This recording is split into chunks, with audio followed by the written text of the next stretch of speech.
Yes ma'am আসছে। আচ্ছা, আজকে আমরা যেটা পড়বো আমাদের সিলেবাসে আছে, আমাদের হচ্ছে লেদার ডিপার্টমেন্ট। আচ্ছা, আমরা গত ক্লাসে পড়েছিলাম নেচার অফ ইলেকট্রনস অরবিট, তারপরে ছিল অরবিটাল এনার্জি, অলরেডি আমরা দুটো পড়েছি। এখন আজকে হচ্ছে uncertainty principle and its applications এবং এক্স-রে এন্ড দেয়ার অ্যাপ্লিকেশনস। আমরা আজকে ইনশাআল্লাহ এই দুটো শেষ করব।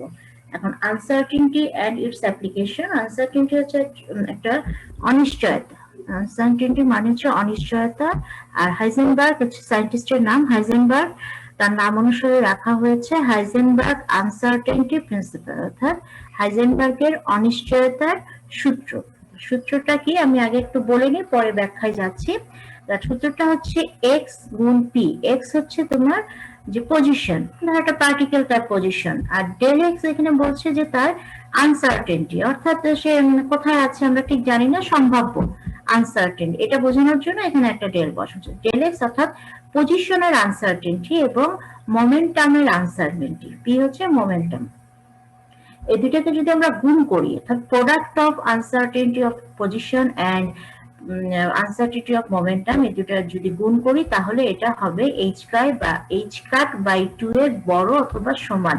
এখানে এইচ কাট মানে হচ্ছে এইচ বাই 2 পাই এর, এই দুটা এইচ মানে হচ্ছে প্ল্যাঙ্কস কনস্ট্যান্ট, 2 পাই, এই তিনটাই হচ্ছে ইউনিভার্সাল কনস্ট্যান্ট। এই তিনটাকে বারবার না লিখে একবারে লেখা হয় এইচ কাট, এইচ এর উপরে মাথাটা কেটে দেওয়া হয়।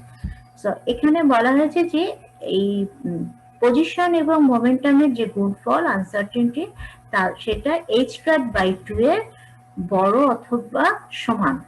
এটাই হচ্ছে হাইজেনবার্গের আনসার্টেনটি প্রিন্সিপাল। এটার ব্যাখ্যা আমরা এখন যাব, তার আগে দেখে নাও ইনি হচ্ছেন আমাদের হাইজেনবার্গ, এবং তার দেখো কবেকার সায়েন্টিস্ট, উনি হচ্ছেন 1 থেকে 76, আচ্ছা এই শতাব্দী, বিংশ শতাব্দীর সায়েন্টিস্ট রবার্ট হাইজেনবার্গ, উনি তত্ত্বটা দিয়েছেন। আচ্ছা, তার তিনটা সূত্র আছে, এই আনসার্টেনটি প্রিন্সিপালের তিনটা সূত্র। একটা হচ্ছে দেখো এখানে আবার এইচ বাই 2 পাই, এইচ কাট ছিল, কোথাও কোথাও তোমরা এইচ কাট বাই 2 পাবা, আবার কোথাও কোথাও ওটা এইচ বাই 2, আবার কোথাও এইচ বাই 4 পাই। তবে এটা ঘাবড়ানোর কিছু নয়, জিনিসটা একই। কারণ হচ্ছে যে এইচ এর মানটা কত বলো তো, কে বলতে পারবা? 6.626 into 10 to the power minus 37. 10 to the power minus 34। হ্যাঁ, এখন 34 জোল পারছে। হ্যাঁ, মাইনাস 34। তো সেই মাইনাস 34 এটাকে যদি আমি 2 দিয়ে ভাগ করি বা 4 দিয়ে ভাগ করি, তো খুব একটা চেঞ্জ আসে না। হ্যালো, হ্যাঁ হ্যাঁ,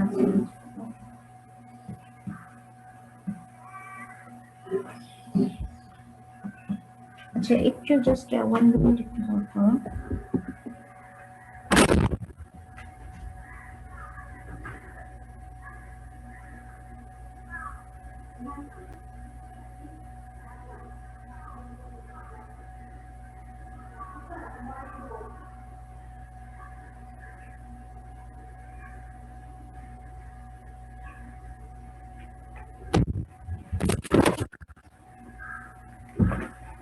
হ্যালো, শুনতে পাচ্ছ? হ্যালো অনেক, শুনতে পাচ্ছ? সরি, এই যে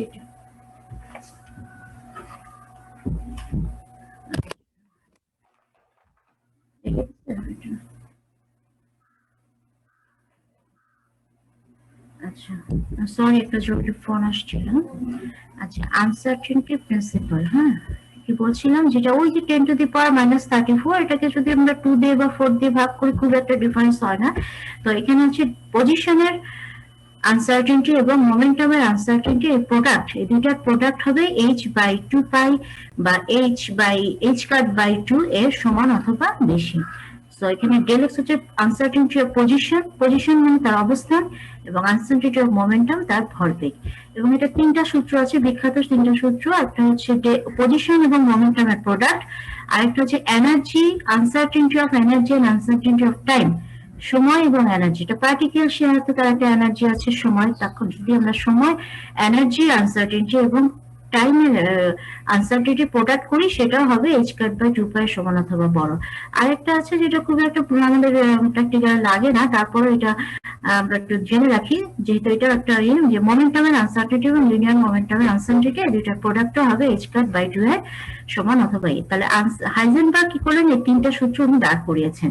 এখন আসো আমরা সূত্র তিনটা মানে কিভাবে এটা কেন সেটা ব্যাখ্যায় যাই।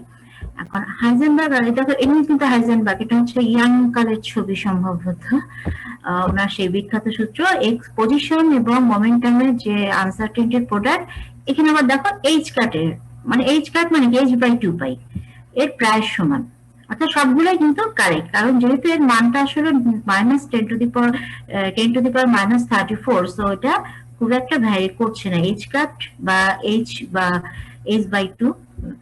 আচ্ছা, এনার্জি এবং টাইমের প্রোডাক্ট আর মোমেন্টাম এবং লিনিয়ার মোমেন্টামের প্রোডাক্ট। এখন আসো যে হাইজেনবার্গ এটা কেন বললেন বা তার ব্যাখ্যাটা কি ছিল। এখন দেখো তুমি একটা পার্টিকেল তার পজিশন বের করবা এবং মোমেন্টাম বের করবা, কারণ তুমি জানতে চাচ্ছ সে কোথায় আছে এবং তার মোমেন্টাম কত। এখন পার্টিকেল আমরা ধরি যে একটা ইলেকট্রন, এই একটা পার্টিকেল এর মাস আছে, সে কি করছে অরবিটে মুভিং অবস্থায় আছে, এটা আমরা মনে করছি যে ফার্স্ট অরবিটে একটা ইলেকট্রন মুভিং পজিশনে আছে। এখন এই পার্টিকেলের তুমি মোমেন্টাম বের করবা এবং মাস বের করবা, মাস না পজিশন, তাই না, del x into del p, অর্থাৎ পজিশন বের করব এবং তার মোমেন্টাম বের করব। মাস তো আমরা জানি পার্টিকেল, ভেলোসিটিটা যদি পাই তাহলে আমরা মোমেন্টাম পেয়ে যাব। এখন এই পার্টিকেলটার পজিশন জানতে গেলে তোমাকে তাকে দেখতে হবে যে পার্টিকেলটা কোথায় কোন পজিশনে আছে, এক্স ওয়াই জেড কোন এক্সিসে বা কোন কোঅর্ডিনেটস এর কোন পয়েন্টে আছে, তোমাকে দেখতে হবে। দেখতে গেলে তোমাকে কি করতে হবে, মাইক্রোস্কোপ, এই মাইক্রোস্কোপ দিয়ে তুমি দেখবা যে পার্টিকেলটা কোথায় আছে। তার আগে দেখতে গেলে তোমাকে কি করতে হবে, একটু আলো ফেলতে হবে, কারণ আমরা তো পার্টিকেল দেখি না, আমরা আলোকিত বস্তু দেখি। এখন যদি যেমন একটা ডার্ক রুম, অন্ধকার, তুমি তখন কি তুমি কিছু দেখতে পাচ্ছ, তুমি কিছুই দেখতে পাচ্ছ না। কিন্তু একটা রুমে যদি আমরা একটা লাইট জ্বালাই তাহলে আমরা দেখছি, তাহলে আমরা কিন্তু আলো দেখি না, আমরা আলোকিত বস্তুটা দেখি। এখন এই ইলেকট্রনের পজিশন আমি যদি ডিটারমাইন করতে চাই তাহলে আমাকে ইলেকট্রনটা দেখতে হবে। এখন দেখার জন্য কি করতে হবে, ইলেকট্রনের উপর লাইট ফেলতে হবে। এই দেখো একটা ফোটন আসছে, এটা লাইট এসে ইলেকট্রনের উপর পড়লো, দেন আমরা ইলেকট্রনকে দেখতে পাবো মাইক্রোস্কোপে। তাহলে এটা লাইট আমি ফেললাম, ফোটন আসলো ইলেকট্রনের উপরে এবং আমি কি করব, মাইক্রোস্কোপ দিয়ে সেটা দেখবো যে কোথায় আছে। এখন তারপরে আমি পজিশন বের করব, তারপরে তার ভেলোসিটি বের করব, দেন আমি ভেলোসিটি মাস দিয়ে গুণ করে মোমেন্টাম পাবো, পজিশন পাবো। এখন দেখো এই যে একটা ফোটন যখন আসলো ইলেকট্রনের উপরে পড়লো, এখন ফোটন যখন ইলেকট্রনকে হিট করে তখন একটা কি ঘটনা ঘটে বলো তো।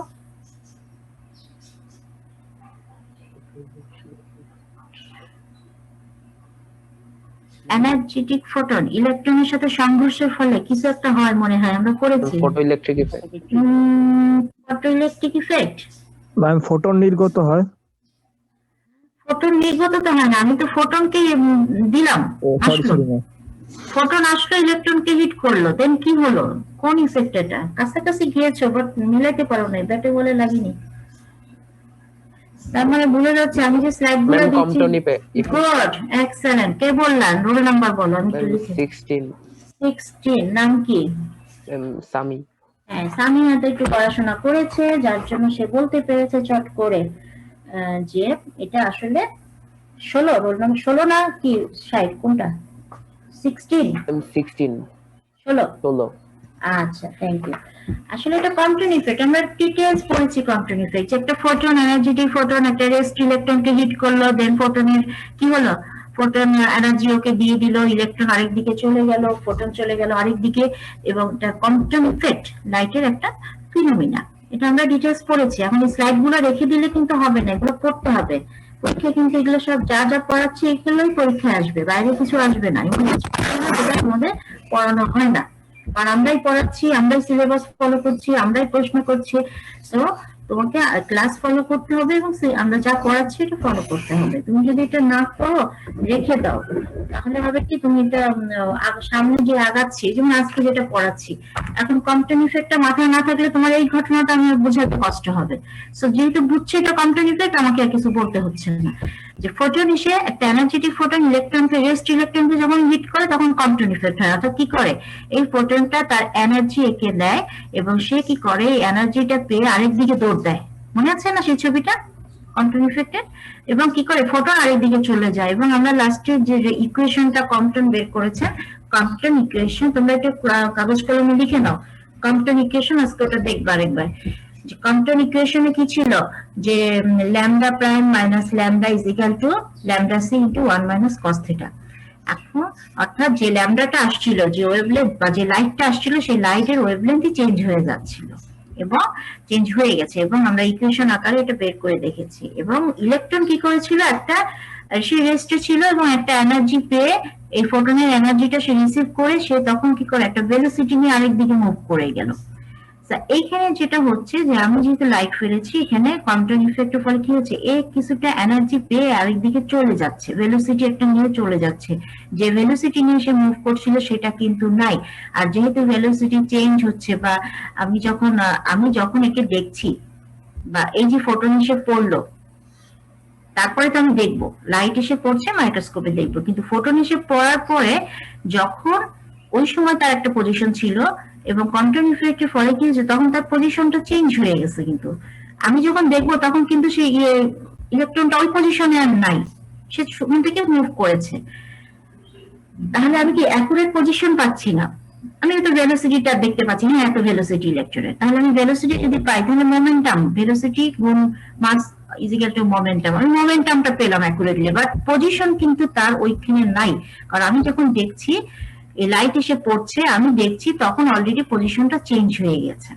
তাহলে এই যে আনসার্টেনিটি প্রিন্সিপাল, যেটা যে এই যে পজিশনের অনিশ্চয়তা এবং ভেলোসিটি বা মোমেন্টামের অনিশ্চয়তা, এই দুটা একই সাথে, অর্থাৎ ওই লাইনটার মানে হচ্ছে যে del x into del p greater than or equal h cut by 2।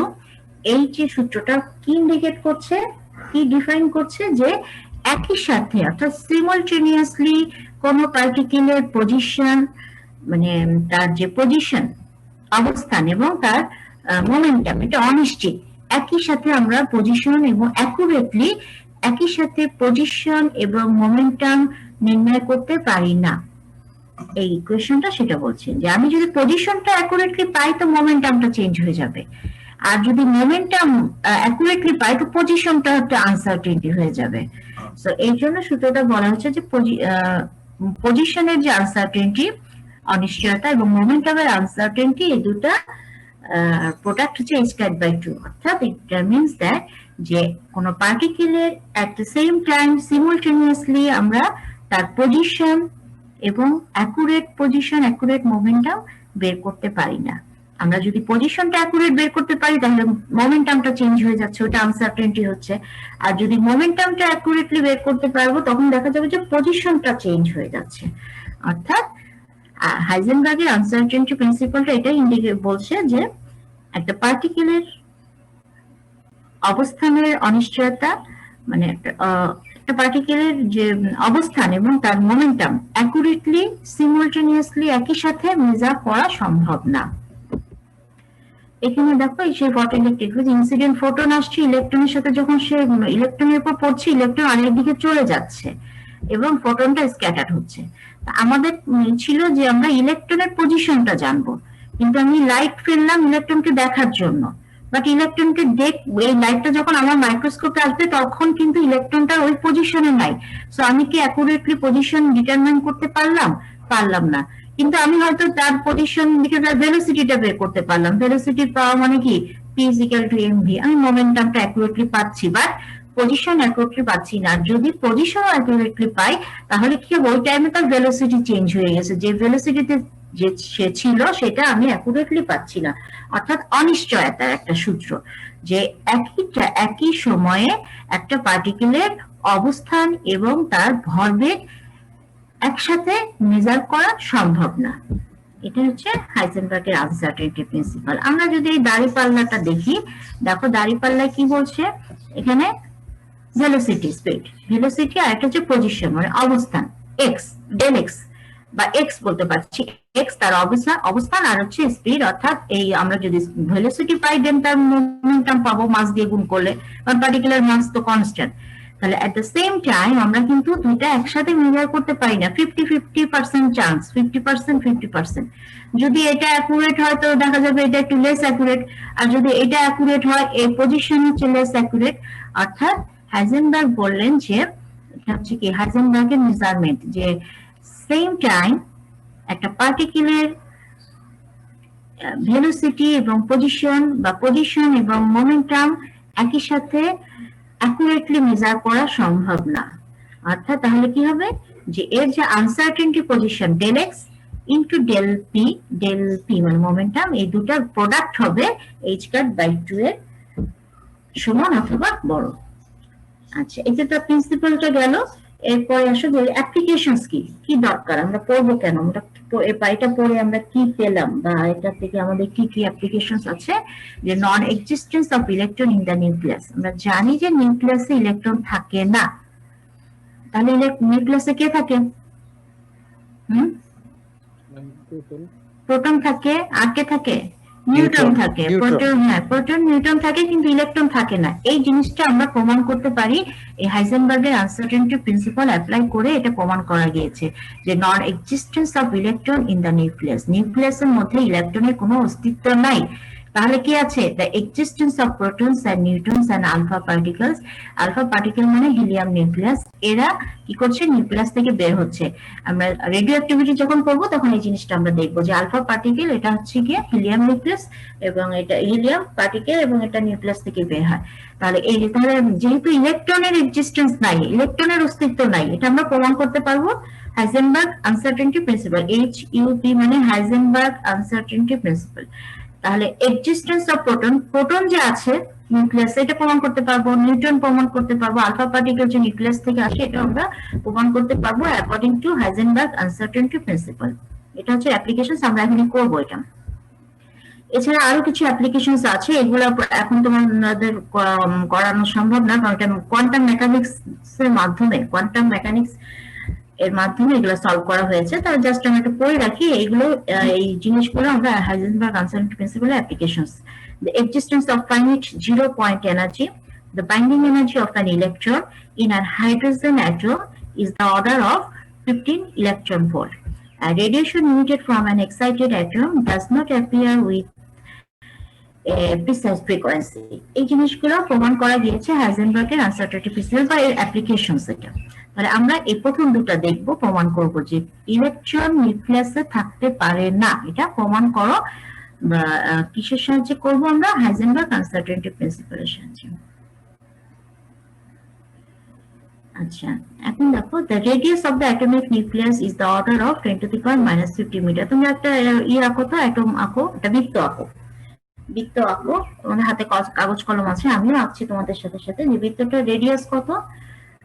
the order of 10⁻⁻15 meter. It is atomic nucleus. Now, if the electron were to exit within the nucleus, এখন এই নিউক্লিয়াসের ভিতরে, ও তোমরা অ্যাটমিক নিউক্লিয়াস আঁকতে বলেছে, atomic nucleus. এখন নিউক্লিয়াসের radius আমরা জানি 10⁻15 মিটার মানে 1 ফার্মি। এটা আমরা যখন অ্যাটমিক নিউক্লিয়ার ফিজিক্স পড়বো সেখানে আমরা এটা বিস্তারিত পড়বো। এখন শুধু আমরা লিখি যে আমরা জানি যে radius of the atomic nucleus, নিউক্লিয়াসের রেডিয়াস হচ্ছে 1 ফার্মি বা 10⁻⁻15 metre. Now, if the electron were to exit within the nucleus, electron যদি নিউক্লিয়াসের মধ্যে থাকতে চায় তাহলে কি হবে? Then the maximum uncertainty in its position would have been 10⁻⁻15 metre. তোমরা নিশ্চয়ই একটা নিউক্লিয়াস এঁকেছো, একটা নিউক্লিয়াস এবং তার রেডিয়াস হচ্ছে 1 ফার্মি বা 10⁻⁻15 মিটার। এখন এই নিউক্লিয়াসের মধ্যে ইলেকট্রনটা অবস্থান করবে, তাই না? আমরা এখন প্রমাণ করবো কি যে থাকতে পারে না। আগে দেখি থাকতে পারে কিনা। আগে একটা নিউক্লিয়াস আমরা নেই, কনসিডার করি, তার রেডিয়াস হচ্ছে 10⁻⁻15 মিটার, অর্থাৎ এই দূরত্বের মধ্যে ইলেকট্রনকে থাকতে হবে। যদি সে পারে তাহলে বুঝবো যে হ্যাঁ ইলেকট্রন নিউক্লিয়াসে আছে, আর যদি না পারে তাহলে নাই। আমরা সেটা প্রমাণ করব কিভাবে? অ্যাকর্ডিং টু হাইজেনবার্গ আনসার্টেনিটি প্রিন্সিপালের সাহায্যে। এখন দেখো আমরা সূত্রটা চলে আসি। আমরা জানি যে Heisenberg uncertainty principle, according to Heisenberg uncertainty principle, del x into del p, del x গুণ del p is equal to, আমরা ইজ ইকুয়াল টু বা গ্রেটার দেন আমরা জানি, এই জন্য আমরা যেহেতু অঙ্ক করব ইজ ইকুয়াল টু লিখলাম h বাই 4 পাই, অর্থাৎ h cut by 2, h cut by 2 অথবা h by 4 pi. Now del p সমান কি? ডেল পি হচ্ছে m ইনটু ডেল ভি, মানে ডেল পি এখানে বলা যাচ্ছে যে মোমেন্টাম, ভর বেগ। ভর যেহেতু কনস্ট্যান্ট, ভরটাকে বাইরে রাখলাম, বেগটাকে ভিতরে রাখলাম, মানে ডেল ভি, অর্থাৎ সে অনিশ্চয়তার বেগ যেটা ডেল ভি। তাহলে del x into m del v is equal to h by 4 pi. এবার ডেল ভিটাকে এপাশে রেখে বাকিগুলাকে এপাশে নিয়ে আসো, তাহলে h by 4 pi m into del x, just এটা এই পাশে নিয়ে আসলাম। এখন আমরা ইলেকট্রনের মাস জানি, 10 টু দি পাওয়ার মাইনাস 31। আচ্ছা, h এর মান জানি, 4 পাই এর মান জানি, m এর মান জানি, আর এই যে del x is equal to কি লিখলাম, যে এই যে x মানে কি পজিশন, কোথাকার পজিশন, নিউক্লিয়াস। আমরা বলতে চাচ্ছি যে ইলেকট্রনটা নিউক্লিয়াসের মধ্যে আছে, আছে কি নাই সেটা প্রমাণ করার জন্য আমরা ধরে নিলাম যে হ্যাঁ সে আছে, তাহলে তাকে অবশ্যই এই 10 to the power minus 15 metre অর্থাৎ 1 ফার্মি এই পজিশনের মধ্যে থাকতে হবে, অর্থাৎ এটাই তার অবস্থান হতো। সেই জন্য del x is equal to আমরা লিখছি যে 10 to the power minus 15 metre এই পজিশন, অর্থাৎ একটা নিউক্লিয়াসের যে ডায়া বা নিউক্লিয়াসের যে রেডিয়াস, এই অবস্থানের মধ্যে সে আছে আমরা ধরে নিচ্ছি। তাহলে ডেল এক্স আমরা ইজ ইকুয়াল টু লিখছি যে 1 ফার্মি বা 10 to the power minus 15 metre. এবার তাহলে আমরা ভেলোসিটি বের করব। ভেলোসিটি তাহলে উপরে লিখলাম h এর মান বসালাম, নিচে 4 পাই m এন্ড এটা অবস্থান করে দেখা গেল কি 10 to the power 5.77 into 10 to the power 10 metre per second. এটা ভেলোসিটি, কার ভেলোসিটি? ইলেকট্রনের ভেলোসিটি আসলো 10 to the power 10 metre per second. আচ্ছা বলো তো লাইট ভেলোসিটি কত? 10 to the power 8. 10 to the power 8 10 to the power 8 metre per second, ঠিক তো? Light velocity. তাহলে আমরা বলছি যে ইলেকট্রন লাইট ভেলোসিটিতে চলছে, তাই বলছি না? ইলেকট্রন কি সে তার ভেলোসিটি আমরা বলছি যে লাইটের কাছাকাছি, হয়তো যে মানে যেহেতু, তাহলে এখানে কি একটা ইলেকট্রন কি এই ভেলোসিটি নিতে পারবে কখনো? 10 to the power 10 এটা সম্ভব না, এটা সম্ভব না। আমরা এই হাইজেনবার্গের আনসার্টেনিটিতে দেখলাম যে একটা ইলেকট্রন ভেলোসিটি হচ্ছে 10 to the power 10 metre per second, কিন্তু আমরা জানি যে c light velocity 10 to the power 8 metre per. So এই ভেলোসিটি নিয়ে ইলেকট্রনের পক্ষে এই এরিয়ার মধ্যে থাকা সম্ভব না। সো আমরা বলতে পারছি যে ইলেকট্রন এটা নিউক্লিয়াসের মধ্যে অবস্থান করতে কি পারবে? পারবে না। এইভাবে এই যে যেটা আমি দেখালাম যে লাস্টে আমরা বলছি, সো এটা ডেল, আসলে ডেলটাকে পাওয়ার পয়েন্টে আনলে ও ডি হয়ে যায়, ও করতে পারে না। The value of uncertainty in velocity del v is much higher than the velocity of light, and therefore it is not possible, hence an electron cannot found within the atomic nucleus. এখন আমি তোমাদের ইলেকট্রনের অবস্থান যে নিউক্লিয়াসে নাই এটা প্রমাণ দেখিয়ে দিলাম। এখন তোমরা একটু লেখো, তোমাদের বাড়ির কাজ থাকবে। প্রোটন যে থাকতে পারে, proton, existence of proton, neutron, alpha particle, এই তিনটা তোমরা প্রমাণ করবা সেম প্রসিডিওর। বুঝতে পেরেছো? কি করবা? প্রোটন এবং neutron, existence of proton, neutron, alpha particle in the nucleus. আমি দেখালাম যে ইলেকট্রন নিউক্লিয়াসে থাকতে পারে না, ঠিক সেম পজিশনে তোমরা কি করবা? বলবা যে হ্যাঁ প্রোটন, নিউট্রন এবং আলফা পার্টিকেল এরা নিউক্লিয়াসে থাকতে পারে, এটা প্রমাণ করে আমাকে আগামী ক্লাসে বলবা যে তোমরা পেরেছো কিনা। আজকে তাহলে আমরা হাইজেনবার্গের আনসার্টেনিটি প্রিন্সিপাল কি সেটা জানলাম, এবং এর প্রিন্সিপাল কয়টা? তিনটা, এবং এটা আসলে ভেরি ভেরি ইম্পর্টেন্ট, এটাই কাজে লাগে। এগুলো আমাদের এই এখন লাগবে না, যারা হায়ার ফিজিক্স এটা লাগে। সো তিনটা সূত্র আছে, ডেল এক্স এবং ডেল পি, অর্থাৎ সিমultaneously কোন পার্টিকেলের পজিশন এবং momentum accurately at the same time measure করা সম্ভব না, এটা হচ্ছে প্রিন্সিপালটা। আর ম্যাথমেটিক্যালি আমরা লিখছি যে পজিশনের অনিশ্চয়তা এবং মোমেন্টামের অনিশ্চয়তা দুটার প্রোডাক্ট হচ্ছে h/2 এর সমান অথবা বড়, এবং এর অ্যাপ্লিকেশনস। ওকে, যে আনসার্টেনিটি প্রিন্সিপালটা কি এবং এর অ্যাপ্লিকেশনস কি কি। এরপরে আমাদের সিলেবাসে যেটা আছে সেটা হচ্ছে এক্স রে।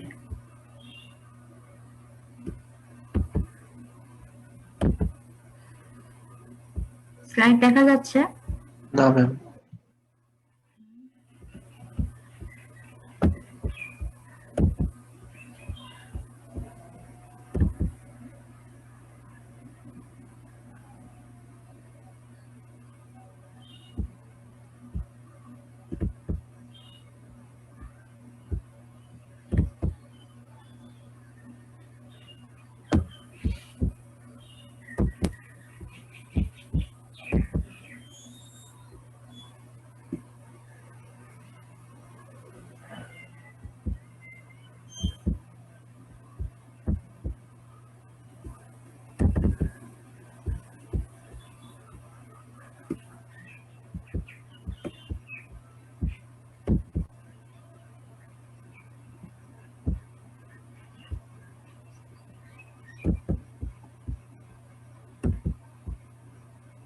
এখন স্লাইড আসছে?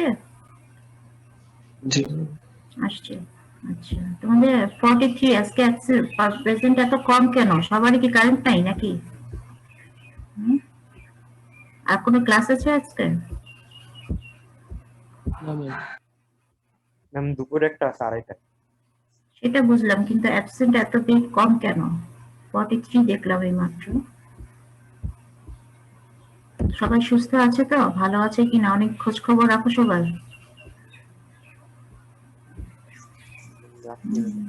হ্যাঁ, আমার খোঁজ কে রাখে তার ঠিক নাই, আমি মানুষের খোঁজ রাখি, তাই না? কি বলো? আচ্ছা, এবার দেখা যাচ্ছে স্লাইড? অনেক স্লাইড দেখতে পাচ্ছ? জি ম্যাম, দেখা যাচ্ছে। আচ্ছা, তা বলবা তো, না বললে আমি কিভাবে শুরু করি? আচ্ছা দেখো, এখানে কি স্পেকট্রাম অফ রেডিয়েশন এনার্জি, আমরা একটা স্পেকট্রাম দেখেছিলাম ফার্স্ট ক্লাসে, দেখাতে পেরেছিলাম কিনা আমার ঠিক মনে পড়ছে না এই মুহূর্তে। যেটা হচ্ছে আমাদের রেডিয়েশন এনার্জির স্পেকট্রাম বর্ণালী। সেটা কি ছিল? প্রথমে ছিল gamma ray, high energy but wavelength very low, অর্থাৎ এনার্জি বেশি, ফ্রিকোয়েন্সি বেশি, ওয়েভলেন্থ। তারপরে গামার পরে ছিল এক্স রে। আজকে আমরা এই এক্স রেটা পড়বো, এই জন্য স্পেকট্রামটা তোমাদের দেখাচ্ছি। তো এটা হচ্ছে গামার পরে এনার্জি কম এবং ওয়েভলেন্থ হচ্ছে একটু বেশি, দেন আল্ট্রাভায়োলেট, ভায়োলেটের পরে যে অংশটা এটা হচ্ছে ভিজিবল রিজিয়ন, এই অংশটা দেখতে পাচ্ছি, এটা ভিজিবল মানে আমরা যেটা দেখি সানলাইট এখানে। তারপরে আছে ইনফ্রারেড, দেন রেডিও ওয়েভ। সো এই জিনিসটা যদি একটু মনে থাকে তাহলে বুঝতে পারবো যে আমরা কোন রেডিয়েশন এনার্জি নিয়ে ডিল করছি। ওয়েভলেন্থ ইন মিটারে দেওয়া আছে, অর্থাৎ E is equal to h, লেখো তোমরা E is equal to h nu, Max প্ল্যাঙ্কের যে সূত্রটা, অর্থাৎ energy proportional to frequency. So gamma রের হাই এনার্জেটিক পার্টিকেল এবং এর ফ্রিকোয়েন্সি হচ্ছে অনেক বেশি, বাট যেহেতু ফ্রিকোয়েন্সি এনার্জির সমান, বাট ওয়েভলেন্থটা ইনভার্সলি, অর্থাৎ E is equal to h nu, আর nu is equal to c by lambda. So ল্যামডার মানটা কমবে। সো এখানে আমরা যেটা পাচ্ছি যে ল্যামডা খুব কম বাট এনার্জি খুব বেশি। তাহলে গামা রে ফার্স্টে আসছে, স্পেকট্রামের প্রথমে আসছে গামা রে, দেন এক্স রে, দেন আলট্রা ভায়োলেট রে। ভায়োলেটের পরে আসছে তোমার ভিজিবল রিজিয়ন। মনে রাখাটা খুব সুবিধা।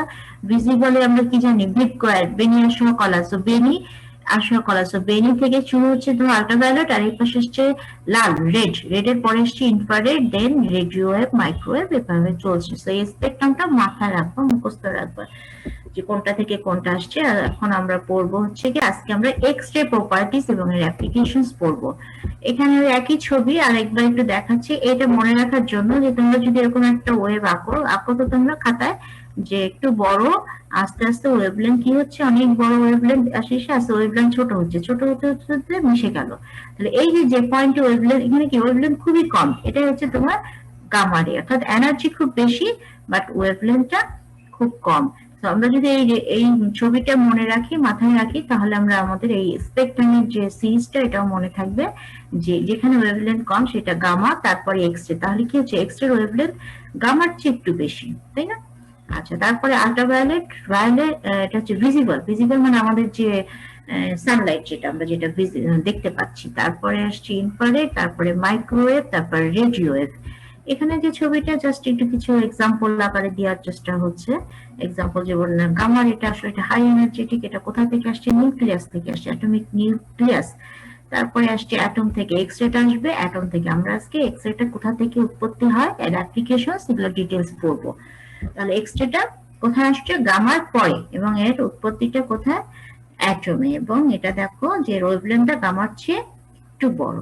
এবং তারপরে violet, visible, infrared, microwave, radio. তোমরা এই সিরিজটা একটু মনে রাখবা এবং এই ছবিটা মনে রাখবা, যে তাহলে মনে থাকবে যে ওয়েভলেন্থের ভেরিয়েশনটা কিরকম হচ্ছে, গামা থেকে আস্তে আস্তে সে ওয়েভলেন্থটা আস্তে আস্তে বেড়ে যাচ্ছে এবং এনার্জি কমে যাচ্ছে। তাহলে আজকে আমাদের সিলেবাসে কি আছে, এক্স রে, এই জন্য আমি স্লাইডটা তোমাদেরকে দেখালাম। তো এক্স রে ফার্স্ট এটাকে ডিসকভার করেন রনজেন্ট, নিশ্চয়ই তোমরা জানো 1895 এর সায়েন্টিস্ট রনজেন এটা প্রথম এক্স রে ডিসকভার করেন। এটা আসলে কি, they are a part of electromagnetic spectrum and are invisible. আমরা এটা চোখে দেখছি না, ইনভিজিবল, বাট এটা কি, a part of electromagnetic spectrum, অর্থাৎ ওই যে আমরা একটু আগে যে স্পেকট্রামটা দেখলাম তড়িৎ চুম্বকীয় যে স্পেকট্রাম সেটার একটা অংশ, এবং এটা ইনভিজিবল।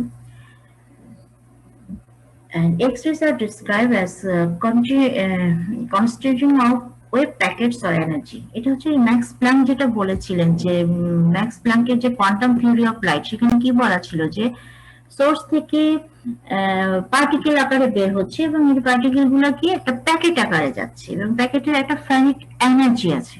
কোয়ান্টাম থিওরি অফ লাইটের এগুলো ডিটেইলস পড়ানো হয়েছে, যে সে এই কথাটা এখানে সেটাই বলছে যে এটা wave packet of energy. Source থেকে লাইটের জন্য একটা প্যাকেট আকারে যাচ্ছে পার্টিকেল, এবং তার একটা ডিফারেন্ট এনার্জি আছে, এবং কিভাবে যাচ্ছে, এটা প্যাকেট আকারে। প্যাকেটের একটা নাম আছে, সেই নামটা কি, ফোটন, এবং এই যে এনার্জি সেটাকে বলা হচ্ছে কোয়ান্টাম এনার্জি, অর্থাৎ is equal two H new, সেটা সে ফলো করছে, এই কথাটাই বলা হচ্ছে। এখন আসো, what is the basic physics behind the X ray. X ray basic তত্ত্ব, ফিজিক্সটা কি, আমরা দেখো এটা হচ্ছে একটা নিউক্লিয়াস, এবং এই নিউক্লিয়াসের পাশে বিভিন্ন সেল আছে, K, L, M, N and so on. এখন এই কে সেলে দুটো ইলেকট্রন, তারপরে কয়টা জানি তো, তাহলে এই যে বিভিন্ন সেলে ইলেকট্রন গুলা বিন্যস্ত আছে, কিভাবে বিন্যস্ত আছে এটা কে বলেছেন, কোন সায়েন্টিস্ট বলেছেন বলো তো? মানে ইলেকট্রন গুলা ইচ্ছা অনুযায়ী থাকতে পারবে না, পারবে? যাদের অ্যাঙ্গুলার মোমেন্টাম বোরে, হ্যাঁ, বোরের তত্ত্বে আমরা পড়েছি যে এটা হচ্ছে ইলেকট্রন, বিভিন্ন সেল আছে এবং সেলের ইলেকট্রন গুলো সাজানো আছে, ফার্স্ট সেলে 2টা, তারপরে 8টা, 18টা, সন। এখন আমরা পড়ছি এক্স রে প্রোডাকশন। এখন দেখো যে আমি বাইরে থেকে একটা এনার্জি দিলাম, বাইরে থেকে সামহাও কোনো একটা ফোটন দিলাম, ফোটন দেওয়ার পরে কি হচ্ছে, এই যে কে সেলের যে ইলেকট্রন, দুটো ইলেকট্রন, এই একটা ইলেকট্রনকে আমি নক আউট করে দিলাম, বের করে দিলাম অ্যাটম থেকে, বাইরে থেকে একটা এনার্জি দিলাম, দেওয়ার পরে কি হলো, যে একটা বাইরে যে কোনো একটা রে আসলো, ফোটন এনার্জি আসার পরে সেই ইলেকট্রনটাকে আমরা কি করে দিলাম, বের করে দিলাম। Electron dislodged from the K cell, ইলেকট্রনকে কে সেল থেকে বের করে দিলাম। সো এখানে একটা কি হলো, হোল তৈরি হলো, গর্ত, ইলেকট্রন ছিল, এখন নাই। যেহেতু নাই, তখন এই যে উপরে যে এল সেল থেকে একটা ইলেকট্রন কি করবে, দেখবে যে ওখানে একটা খালি জায়গা আছে, সে কি করবে, জাম্প করবে, চলে আসবে। অর্থাৎ এই কে সেলের একটা ইলেকট্রন কি করলো, এই যে হোলটাকে ফিল আপ করার জন্য সে জাম্প করলো, করার ফলে কি হলো, এখানে একটা হোল তৈরি হলো, তখন এল সেল থেকে সে ওটা ফিল আপ করতে যাবে। অথবা এমন হতে পারে যে এখানে একটা হোল দেখে এম সেল থেকে একটা ইলেকট্রন জাম্প করতে পারে। এটা আমরা ওই যে এর আগের ক্লাসে এনার্জি, অরবিটাল এনার্জি পড়ার সময় আমরা দেখেছি। যদি গত ক্লাসের লেকচারটা তোমরা ভালো করে ফলো করো তাহলে এটা জিনিসটা মাথায় চলে আসবে। হ্যাঁ, সেই লাইম্যান বার্মার সিরিজ, বিভিন্ন সিরিজ। অর্থাৎ এখানে একটা কে সেলের ইলেকট্রনকে আগে কি করলাম, আমরা বাই ফোর্সে বের করে দিলাম, একটা হোল তৈরি হলো, দেন এই হোলটা ফিল আপ করার জন্য কি হলো, এম সেল থেকে জাম্প করতে পারে, এল সেল থেকে করতে পারে, এম থেকে করতে পারে। তাহলে এটা কি সিরিজ হলো, লাইম্যান সিরিজ। এখন এই সিরিজে কি করবে, যখন একটা ইলেকট্রন আপার স্টেট থেকে লোয়ারে জাম্প করে তখন সে কি করে, according to Bohr's second postulates, বোরের এনার্জি ইমিট করে। যখন একটা ইলেকট্রন আপার স্টেট থেকে লোয়ার স্টেটে জাম্প করে তখন সেটা এনার্জি ইমিট করে। কত এনার্জি ইমিট করবে সেটা আমরা জানি, এই কে সেল অরবিটের যে এনার্জি এবং এল সেল অরবিটের যে এনার্জি, এই দুটার বিয়োগফল, তাই না? ওই যে E2 - E1 = H nu, তাই না? আমরা বোরের তত্ত্বে এগুলো পড়েছি। তাহলে এখন দেখো, আমরা বোরের তত্ত্বটা যদি মাথায় থাকে তাহলে আমরা বুঝতে পারছি যে এটা একটা লাইম্যান সিরিজ। ফার্স্ট এখানে কি করছে, এল সেল থেকে জাম্প করছে, সে এম থেকেও করতে পারে, এল থেকেও করতে, বিভিন্ন সিরিজ থেকে সে জাম্প করবে। যখনই জাম্প করবে সে একটা এনার্জি ইমিট করবে। এবং এই জিনিসটা হয়তো তোমাদেরকে একটু বলা হয়নি, এখন সামনে পেলাম বলে নিই। এখানে দেখো কে আলফা বলেছে, এখানে কি বলেছে কে আলফা, আর এখানে বলেছে কে বিটা। তোমরা একটু কলমে লেখো কে আলফা মানেটা কি, কে বিটা মানে কি। কে আলফা মানে হচ্ছে যে কে সেলে একটা ইলেকট্রন আসছে কোথা থেকে, ঠিক তার উপরের যে সেল এল সেল থেকে, এল থেকে যখন ইলেকট্রন জাম্প করবে কে সেলে, তখন আমরা বলবো যে আসছে কোন সেলে, কে সেলে। সো কে আলফা মানে কি, ঠিক তার উপরেটা থেকে আসছে, অর্থাৎ এল থেকে জাম্প করেছে কে সেলে, তখন আমরা সেই এক্স রেটাকে নাম দিব কে আলফা। সিমিলারলি কে বিটা মানে হচ্ছে যে কে সেলে এসে জাম্প করবে, কোথা থেকে করবে, এম সেল থেকে, তাহলে আমরা তার নাম দিব কে বিটা। এবার লেখো তো কে গামা মানে কি হবে, এন থেকে দুইটা আসবে, এম, এম থেকে নাকি এন থেকে। এন, এন হ্যাঁ, মানে এ এর পরেরটা, অর্থাৎ আলফা বিটা গামা এভাবে চলবে। তাহলে কে সেলে আসছে কে আলফা মানে হচ্ছে যে এখন এই যে যে এনার্জিটা ইমিট করবে এটাই হচ্ছে এক্স রে। ওকে, এটাকে বলা হয় এক্স রে। তাহলে এক্স রেটা কি, যে অ্যাটমে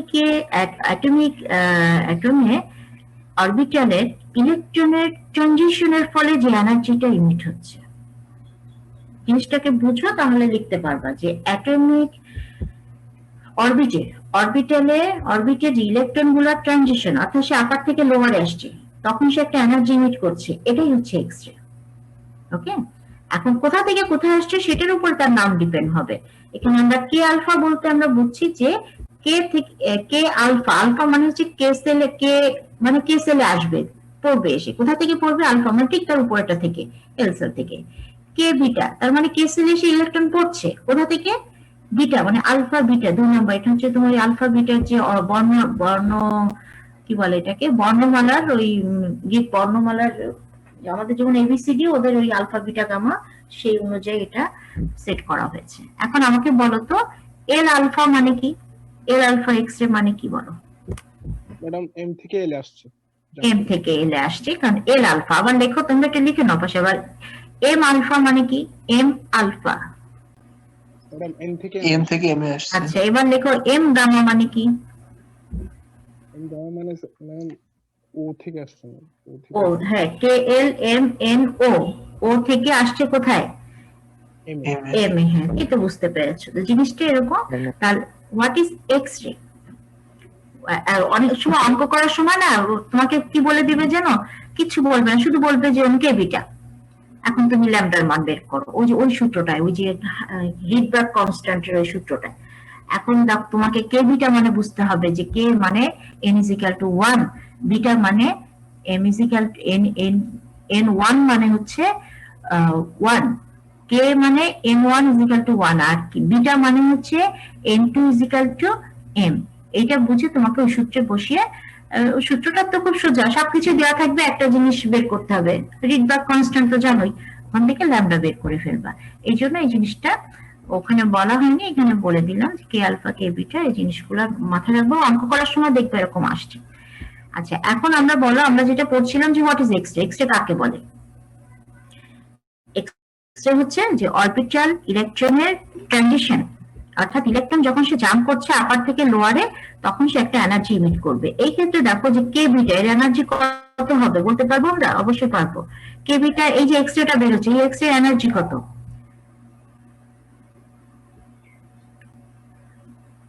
বের করা যাবে? এই যে এক্স রে এনার্জিটা, হ্যাঁ কিভাবে বলো তো, এটা যদি E1 হয়, এটা E2, এটা E3, তাহলে এই কে বিটা কত এনার্জি নিয়ে এক্স রেটা বের হচ্ছে,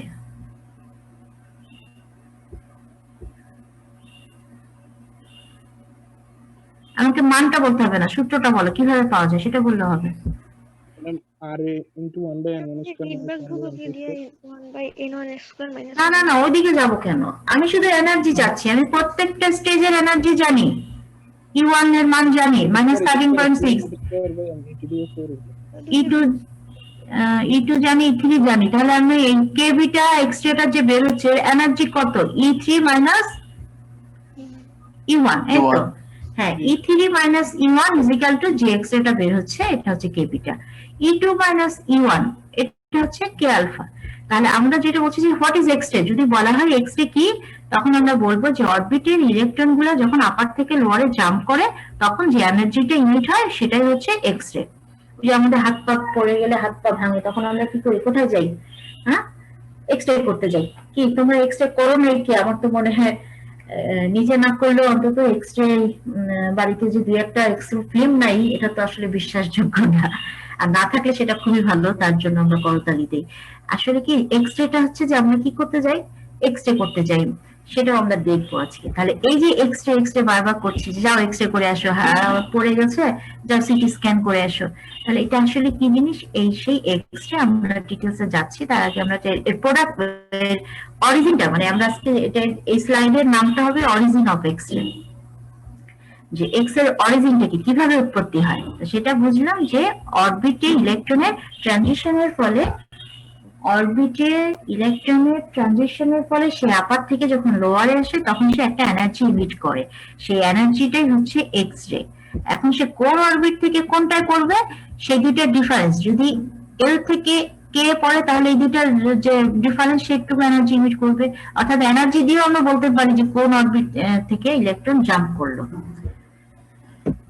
হ্যাঁ এখানে কি আছে, একই জিনিস সম্ভবত, হ্যাঁ একই পিকচার। দেখো আগে আমরা কি করলাম, কে সেলের একটা ইলেকট্রনকে সরিয়ে দিলাম, দেওয়ার পরে কি হলো, ই1 থেকে একটা জাম্প করলো ই নট মানে একদম কে সেল, আর ই1 মানে এল সেল। তাহলে ই1 থেকে ই0 এ জাম্প করো, তাহলে এইখান থেকে যে এক্স রেটা বেরোচ্ছে, এই যে এনার্জিটা পাচ্ছে এটা নাম হচ্ছে এক্স রে, এবং এর মান কত হবে, ডেল ই, মানে ডিফারেন্স কার কার মাঝে, এল এবং কে সেলের মাঝে ডিফারেন্স, অর্থাৎ ই1 মাইনাস ই0, দ্যাট মিন্স কে আলফা।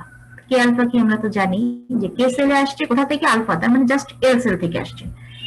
আর এইখানে হচ্ছে কি হলো, এখান থেকে একটা ইলেকট্রন জাম্প করেছে এইখানে একটা হোল পেয়ে সে জাম্প করেছে, যদি এরকম হয় তাহলে তখন যে এক্স রেটা পাবো তার কি হবে, এনার্জিটা কি হবে, এনার্জি ডেল ই মানে energy difference is equal to ই2 মাইনাস ই0, অর্থাৎ ইলেকট্রনটা এই পজিশন থেকে এখানে জাম্প করেছে, সো ই2 মাইনাস ই0, অর্থাৎ ই2 মাইনাস ই0 ইজ ইকুয়াল টু কি হবে, তখন নাম কে বিটা। গুড, এটা বুঝলেই হবে। এখন আসলে যে আমাদের এক্স রে টিউব, এটা হচ্ছে এক্স রে টিউব। আমরা কি করছি, এখানে একটা টাংস্টন অ্যানোড আছে, টাংস্টন এটা পদার্থ এখানে রাখা হয়েছে, এটা হচ্ছে গিয়ে ভ্যাকিউম টিউব, এবং এখানে ক্যাথোড আছে, ইলেকট্রন ক্যাথোড থেকে আমরা কি করছি, ইলেকট্রন বিম বের করছি। আর এটা হচ্ছে আমাদের সেই এক্স রে টিউব। এই আসলে মেইন হচ্ছে এই টার্গেট যে নিউক্লিয়াস, এইটাকে আমরা বোমবার্ড করবো, অর্থাৎ এই টার্গেট নিউক্লিয়াসের কে সেলের একটা ইলেকট্রনকে আমরা বের করে দিব, দিলে কি হবে, তখন উপর থেকে কি হবে, ইলেকট্রন নিচে জাম্প করবে, যখন জাম্প করার ফলে কি হবে, একটা লাইট পাবো আমরা, এক্স রে পাবো, সেই এক্স রে অনেক এক্স রে পাবো। কারণ এখান থেকে কি হচ্ছে, ইলেকট্রন বের হচ্ছে, যে কি করছে ক্যাথোড থেকে সে ইলেকট্রন বিম, যে আমরা এটা এনার্জেটিক, সে যে এই টার্গেটের অরবিটের ফার্স্ট অরবিটের কে সেলের একটা ইলেকট্রনকে আগে সামহাও আমরা এটাকে বের করব, অর্থাৎ যে আমরা যে টার্গেটটা ব্যবহার করছি, এখানে ব্যবহার করা হয়েছে টাংস্টন, যার মাস হচ্ছে 74। এখানে আমরা জানি যে এই নিউক্লিয়াসে দুইটা ইলেকট্রন আছে কে সেলে।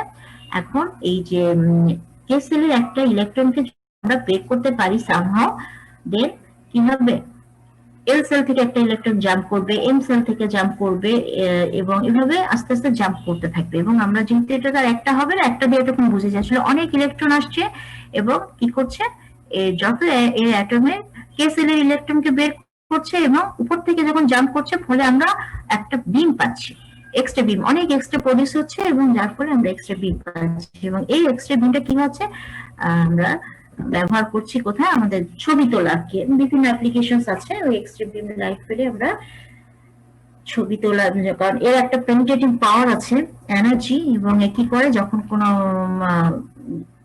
মানে মানুষের বা আমাদের হাড় গড়ে ছবিও তুলতে পারে এই বিম, এত শক্তিশালী।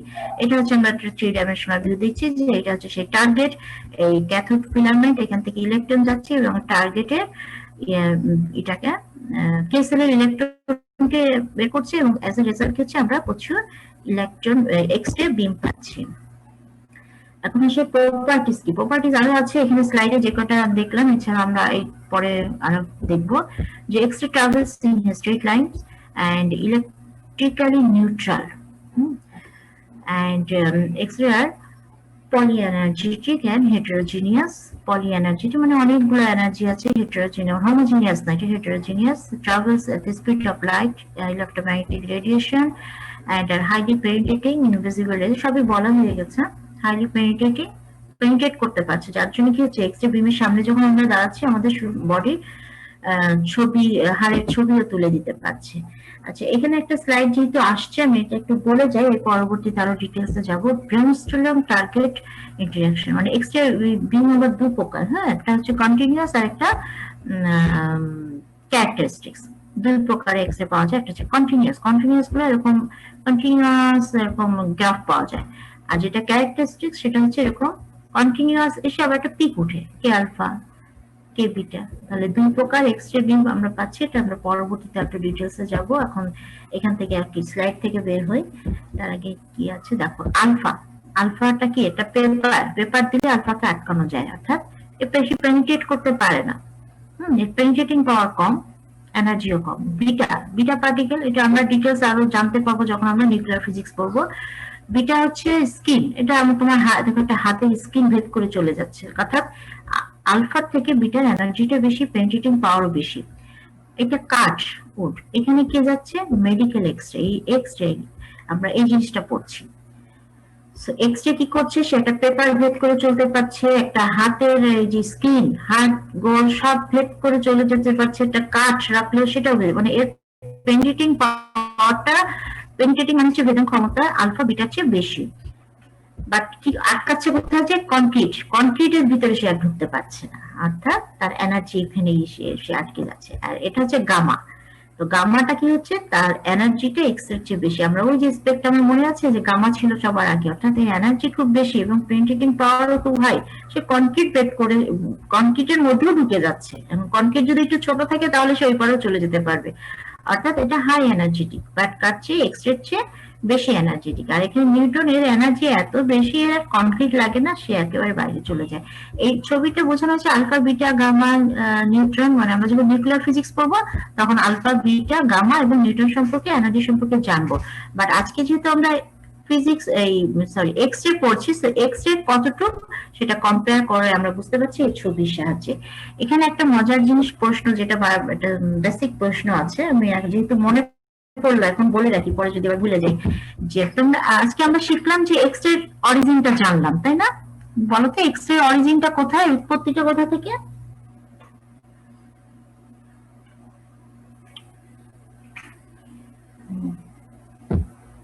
কি আছো তোমরা? বোর পরমাণু মডেল থেকে। ঠিক হলো না, বোর পরমাণু, হ্যাঁ ঠিক আছে, কিন্তু আমি অরিজিনটা কি মানে অ্যাটমিক স্ট্রাকচার, মানে অ্যাটমের অরবিটের অ্যাটমিক ফিনোমিনা। এটা অ্যান্সারটা এরকম হবে যে এক্সট্রা হচ্ছে এটা অ্যাটমিক ফিনোমিনা, অ্যাটমের অরবিটের ইলেকট্রনের ওই লাফালাফি ফলে উপর থেকে নিচে নামে, তখন একটা এনার্জি বের হয়, সেইটাই হচ্ছে এক্স রে, তাই তো? আজকের পড়া একটুকু তো বুঝছি যে এক্স রেটা কি, যে অরবিটে অ্যাটমের অরবিটের ইলেকট্রন যখন উপর থেকে নিচে জাম্প করে তখন সে একটা এনার্জি বের করে, সেটাই হচ্ছে এক্স রে, রাইট? তাহলে what is the difference between X ray and gamma ray? গামাটা এখন আমরা পড়ি নাই, তবু আমি এখন বলে রাখি, পরে আবার তো মনে থাকবে যে গামার অরিজিনটা হচ্ছে নিউক্লিয়াস। কারণ এক্স রে তে যেমন আমরা অ্যাটমে যেমন দেখছি যে নিউক্লিয়াসের বাইরে কে এল এম এন বিভিন্ন অরবিট সাজানো আছে, এবং বিভিন্ন অরবিটের এনার্জিও আমরা ক্যালকুলেট করেছি, এবং বিভিন্ন অরবিটে ইলেকট্রন সাজানো আছে, এবং ইলেকট্রন গুলা কি করছে, যখন এনার্জি লস করে তখন সে উপর থেকে নিচে জাম্প করছে, তখন সে একটা এনার্জি বের করছে, সেটাই হচ্ছে এক্স রে। ওকে, আর গামা রেটা হচ্ছে যে গামা এটা কোথা থেকে, এটা নিউক্লিয়ার ফিনোমিনা, অর্থাৎ নিউক্লিয়াসের ভিতরে যে নিউট্রন প্রোটন আছে তারাও এরকম বিভিন্ন স্তরে সাজানো আছে, এবং সেই নিউট্রন প্রোটনও কি করে, যখন আপার থেকে লোয়ারে নামে তখন তারা কি করে এরকম এনার্জি ইমিট করে, সেটা হচ্ছে গামা। ওকে, তাহলে এক্স রে এবং গামা রের মধ্যে বেসিক ডিফারেন্সটা হচ্ছে এক্স রে অ্যাটমিক ফিনোমিনা আর গামা হচ্ছে নিউক্লিয় ফিনোমিনা, অর্থাৎ এর উৎপত্তি অরিজিন হচ্ছে নিউক্লিয়াসের ভিতরে, আর এক্স রে উৎপত্তি হচ্ছে অ্যাটমিক কি বলে অ্যাটমিক লেভেলে, অ্যাটমিক অরবিটে, অরবিটে বুঝতে পেরেছো তো ডিফারেন্সটা? এটা কিন্তু বেসিক কোশ্চেন এবং ভাইভাতে প্রায় জিজ্ঞেস করে যে তুমি এক্স-রে কামারের পার্থক্যটা বলো। পার্থক্য কিছু মানে পার্থক্য মেইন পার্থক্য হচ্ছে যে অরবিটাল এটা atomic phenomena and this is nuclear phenomena. গামার উৎপত্তি হচ্ছে নিউক্লিয়াসে প্রোটন এবং নিউট্রনের ওই ওদের বিভিন্ন লেভেলের ট্রানজিশনের ফলে, আর এক্স এর উৎপত্তিটা হচ্ছে অ্যাটমের অরবিটের ইলেকট্রনের ট্রানজিশনের ফলে। আচ্ছা আমরা এখন এই স্লাইড থেকে একটু বের হওয়ার চেষ্টা করি।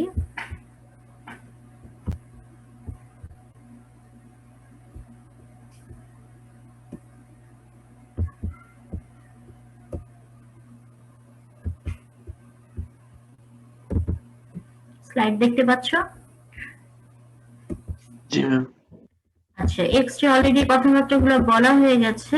উইলিয়াম রনজেন্ট 1895 উনি কি করছেন যে highly penetrating radiation of unknown nature মানে উনি যখন এটা পেলেন উনি এর নেচারটা বুঝতে পারলেন না। তা আননোন হলে কি হয় আমরা বলি না মিস্টার অমুক মিস্টার এক্স বলি না আমরা মিস্টার এক্স মিস্টার ওয়াই, ঠিক উনি এরকম একটা দেখতে পেলেন কিন্তু উনি বুঝতে পারছেন না যে এটা এই এনার্জিটা কোথা থেকে আসলো। তখন ওই জন্য উনি নাম দিলেন যে একটা রে পেয়েছি, যেহেতু এর নামটা জানি না আননোন নেচার, নাম দাও এক্স-রে, বা সেই নামটাই পরে রয়ে গেছে এক্স-রে। ওকে, আমরা যখন কাউকে চিনি না তখন বলি মিস্টার অমুক মিস্টার এক্স মিস্টার ওয়াই, ঠিক সেভাবে নামটা আসছে।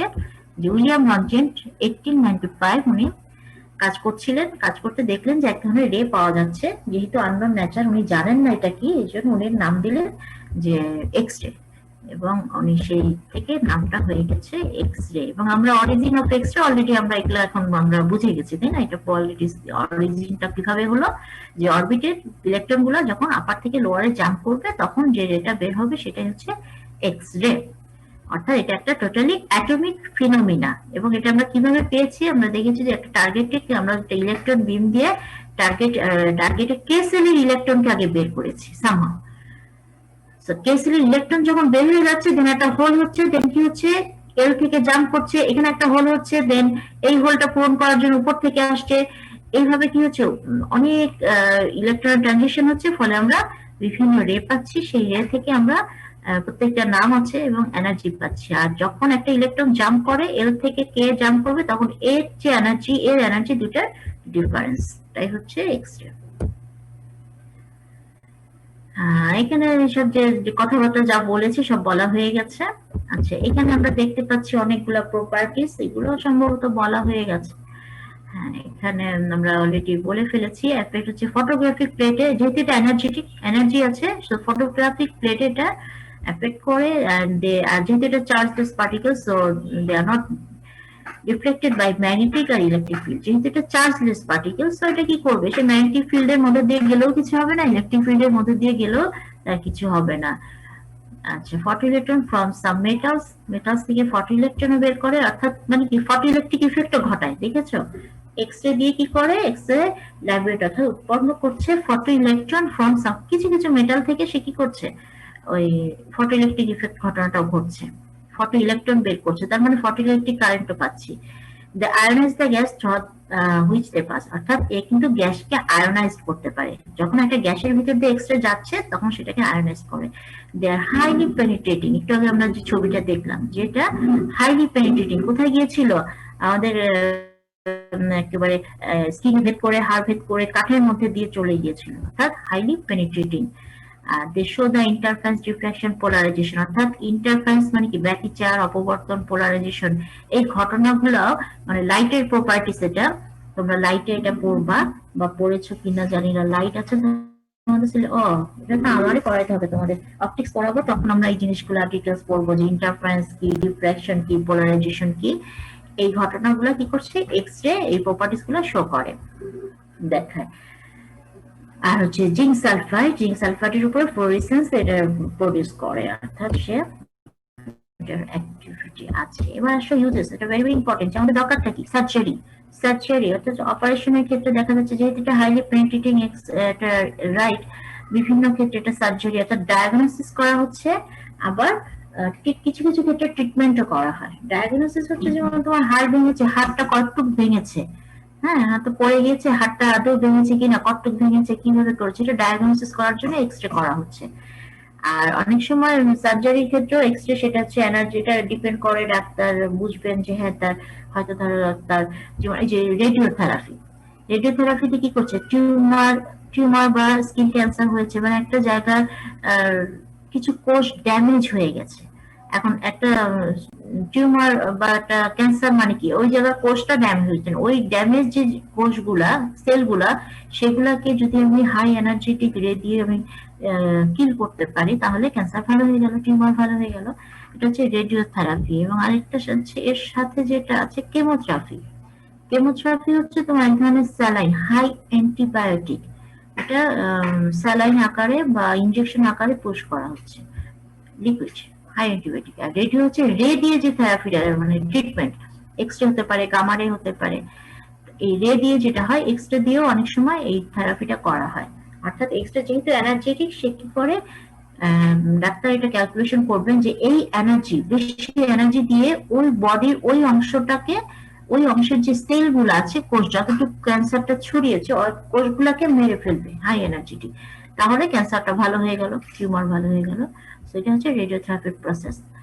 আর ইন্ডাস্ট্রিতে কি করে, এক্সরে দিয়ে দেখবে যে ভেজাল আছে কিনা। হ্যাঁ, এক্সরে দিয়ে ছবি তুলে দেখবো যে কোনো একটা সে ভেজাল আছে কিনা। ইঞ্জিনিয়ারিং, তোমরা তো ইঞ্জিনিয়ারিং পড়ছো, তোমরা এক্সরে প্রচুর ব্যবহার আছে। যে ওই যেমন ডিটেকশন ডিপার্টমেন্ট, এই যে ইন্ডিয়ার বর্ডার থেকে যেসব মালপত্র আসছে বা আমাদের কি বলে ওই যে প্লেনে করে সবাই কি করছে, সোনা খেয়ে চলে আসছে, তাই না? সোনা কি করছে, পাচার করতে হবে, একেবারে খেয়ে ফেলছে, খেয়ে পাকস্থলী ভরা সোনা। এখন তুমি কিভাবে বুঝবা? হ্যাঁ, পেট কেটে দেখবা না, এক্সরে করলেই ধরা পড়ছে যে পেটের মধ্যে সোনা আছে। তো এই ডিটেকশন ডিপার্টমেন্ট আছে। রিসার্চ, তো রিসার্চ এর কথা বলে শেষ করা যাবে না, এটা চলছে চলছে চলছে এবং চলবে। So this are the applications of X-ray. আচ্ছা, এখন এক্সরে চ্যাপ্টার থেকে আগে একটা জিনিস আমরা একটু পড়ে নেই, সেটা হচ্ছে অ্যাবজর্পশন অফ এক্সরে। মানে এক্সরেটা অ্যাবজর্ব করে কিভাবে করে, when a homogeneous beam of X-ray passes through a solid, liquid আর গ্যাস, সলিড, লিকুইড এবং গ্যাসের মধ্যে দিয়ে যখন যায় তখন সেটা অ্যাবজর্ব করে। কিভাবে করে, একটা ছোট্ট একটা সূত্র আছে, সূত্রটা তোমরা এর আগে বহুত করেছো, এই জন্য আমি খুব দ্রুত একটু বলে দিচ্ছি, সময়ও নাই। এই সূত্রটা, এই ইকুয়েশনটা তোমরা বহুত করেছো এর আগে, কাজে এটা বুঝতে অসুবিধা হবে না, একটু মনোযোগ দিয়ে শোনো, আমি দ্রুত বলছি। Suppose the intensity of the beam, initial intensity, I হচ্ছে ইন্টেন্সিটি যে এক্সরে বিমটা নিচ্ছে, তার ইনিশিয়াল ইন্টেন্সিটি অর্থাৎ আই নট, এবং মনে করি যে এল নট, সরি ইন্টেন্সিটি তো এল নট ইন্টেন্সিটি ইনিশিয়াল। এখন L is the intensity absorb by the thickness x, x thickness এর মধ্যে দিয়ে এই যে এক্সরেটা যাচ্ছে, সে কি করছে, অ্যাবজর্ব করছে এল। এখন আমরা কি করি, সবসময় ক্ষুদ্র ধরে ইন্টিগ্রেট করি। তাহলে আমি ধরে নিলাম DL is the intensity absorb in traveling the thickness dx, অর্থাৎ dx ছোট্ট একটা দূরত্ব dx এর মধ্যে যখন x রে ট্রাভেল করবে তখন সে কত ইন্টেন্সিটি অ্যাবজর্ব করবে, dl। তাহলে আমরা সেই সূত্রে চলে আসি, the intensity absorbed dl depends upon the change and is proportional to the intensity। এবং এই যে ইন্টেন্সিটিটা অ্যাবজর্ব করে সেটা ইন্টেন্সিটির প্রপোর্শনাল এবং থিকনেস এর প্রপোর্শনাল, অর্থাৎ dl proportional to l intensity এবং dx কত ডিসটেন্স সে ট্রাভেল করলো। তাহলে এটা হচ্ছে আমাদের সেই সূত্র। এই সূত্র তোমরা এর আগে কোথায় কোথায় পড়েছো বলতো? নিউক্লিয়ার ফিজিক্সে পড়েছো, n ইজ ইকুয়াল টু, বিভিন্ন জায়গায় আমরা এটা পড়েছি, এই জন্য আমি আর ডিটেলসে যাচ্ছি না। এখন আমরা কি করব, জাস্ট মানটা বের করব, কোথায় গেল। অর্থাৎ আমাদের যে ইন্টেন্সিটি অ্যাবজর্ব, এটা ডিপেন্ড করছে কার উপরে, ইন্টেন্সিটির প্রপোর্শনাল এবং ডিএক্স প্রপোর্শনাল। এখন এই প্রপোর্শনাল সাইন তুলতে আমরা একটা কনস্ট্যান্ট আনি, এটার নাম হচ্ছে মিউ, এবং মাইনাস সাইন কেন, যেহেতু এটা ডিক্রিজ মানে অ্যাবজর্ব করছে, ডিক্রিজ হচ্ছে এই জন্য একটা মাইনাস সাইন। দেন আমরা একটু রিঅ্যারেঞ্জ করছি, ডিএল বাই এল, আর ওই এটাকে এই পাশে নিয়ে আসলাম, দেন এটাকে ইন্টিগ্রেট করলাম, যেহেতু ক্ষুদ্র ধরেছি এখন একটা যোগ করি, সব ইন্টিগ্রেট করলে আমরা পাচ্ছি log I is equal two এটা। এখন কি করবো, ইনিশিয়াল কন্ডিশন বের করবো, তোমরা এগুলো করেছো নিশ্চয়ই, এরকম ক্যালকুলেশন করেছো। এখন এই কে এর মানটা বের করবো, অর্থাৎ এক্স ইজ ইকুয়াল টু 0, মানে যখন কোনো ডিস্টেন্সে ট্রাভেল করে নাই তখন কত ছিল, ইন্টেন্সিটি ছিল আই নট। তাহলে এই মান দুটো এখানে বসিয়ে আমরা পাচ্ছি কে এর, এক্স এর মান এবং আই নট এর মান বসিয়ে আমরা কে এর মানটা বের করলাম, দেন কে এর মানটা আবার এই ইকুয়েশনে বসালাম, বসিয়ে আমরা পেলাম I by I naught is equal to এত। দ্যাট মিন্স আই নটটাকে ওই পাশে দাও, তাহলে কি হবে, ইন্টেন্সিটি হ্যাঁ ইন্টেন্সিটি যে আই না তো L L is equal to L nought e to the power minus nu t এই ইকুয়েশন তোমরা করেছো না বলো তো এই যে n is equal to N nought e to the power minus lambda t মনে পড়েছে লেখো n is equal to N nought e to the power minus lambda t লিখেছো ম্যাডাম ওই ফিজিক্সে করছি হ্যাঁ সেম ক্যালকুলেশন তো আমরা এখান থেকে বলতে পারছি যে এই যে এক্স রেটা যখন কোনো ম্যাটার এক্স ডিসটেন্স যায় তখন তার অ্যাটেনুয়েশনটা মানে তার এই যে এটাকে বলে এক্সপোনেনশিয়ালি সে কি করছে ডিকে করছে আচ্ছা এখান থেকে ওই যে ওখানে হাফ লাইফ বের করেছিলাম মনে আছে এখান থেকে ঠিক হাফ ভ্যালু বের করে আমরা হাফ ভ্যালু লেয়ার বের করতে পারি HVL হাফ ভ্যালু লেয়ার আর এই মিউটাকে বলা হয় লিনিয়ার অ্যাবজর্পশন কোএফিসিয়েন্ট ওখানে ছিল ল্যামডা ল্যামডার মানটা কি ছিল ডিকে কনস্ট্যান্ট রাইট এখানে দেখো সেই ডিকে হাফ লাইফের মানটা কত আসছিল সেই মানটা এখানে মিউ এর মান এটা আচ্ছা হাফ ভ্যালু লেয়ারের মানটা ধরেছে half value layer is equal two এটা টি হাফ মিউ না এটা মনে হয় মিউ না আচ্ছা এটা দেখতে হবে কি নামে লিখেছে ওই 0.63 বাই ল্যামডা আচ্ছা টি হাফ ডি সো এইটা হচ্ছে কার আমরা কি করলাম অ্যাবজর্পশন অফ এক্স-রে যখন কোনো থিকনেসের মধ্যে দিয়ে যায় তখন সে কি করে অ্যাটেনুয়েশন হয় অ্যাটেনুয়েশনটা কিভাবে হয় সেটা আমরা দেখলাম এরপরে আর ছোট ছোট কয়েকটা আছে আমি এটা শেষ করে দিই কয় মিনিট আছে 5 মিনিট না আচ্ছা ইনভার্স ফটোইলেকট্রিক ইফেক্ট বলো ফটোইলেকট্রিক ইফেক্ট কি এটা কি আমরা জানি